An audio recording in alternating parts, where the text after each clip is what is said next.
అందరికీ బ్రెడ్తో dessert recipe నేర్చేసుకుందామా. దీనికోసం bread స్లైసెస్ని ఒక 5 దాకా తీసుకొని సైడ్ ఉన్న గ్రే కలర్ పార్ట్ని కట్ చేసుకోండి.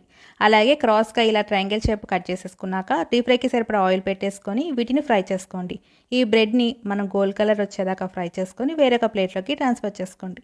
అన్నీ కూడా ఇలా రెడీ చేసి పెట్టేసుకున్నాక వేరొక బాండీలో 1 కప్ పంచదార, 1 కప్ వాటర్ని వేసేసుకొని బాగా మిక్స్ చేసేసుకొని దీంట్లో ఇలాచీ పౌడర్ని వేసుకొని అయ్యేటప్పుడు బ్రెడ్ స్లైసెస్ని వేసుకొని అటు ఇటు తిప్పుకొని ఎమ్మటే వేరొక ప్లేట్లోకి ట్రాన్స్ఫర్ చేసుకోండి. వేరొక బాండీలో 1 కప్ పాలని వేసుకొని సిమ్లో పెట్టేసుకుందాం. ఈ లోపు బ్రెడ్ స్లైసెస్ని రెడీ చేసుకున్నాక వేరొక గిన్నెలో కస్టర్డ్ పౌడర్ని వేసుకొని 2 టేబుల్ స్పూన్ల వాటర్ని వేసుకొని పిండి ముద్దలు లేకుండా చూసుకొని పాలు మరిగేటప్పుడు ఈ కస్టర్డ్ పౌడర్ని సన్నగా తరిపెట్టుకున్న నట్స్ని వేసేసుకొని బాగా మిక్స్ చేసేసుకొని వేడిగా ఉన్నప్పుడే ఈ బ్రెడ్ స్లైసెస్ మీద వేసేసుకొని నట్స్ సన్నగా తరిపెట్టుకున్న నట్స్ని కూడా గార్నిష్ చేసేసుకొని ఫ్రిడ్జ్లో 1 గంట పాటు పెట్టేసుకొని తర్వాత తింటే అండి సూపర్గా ఉంటుంది.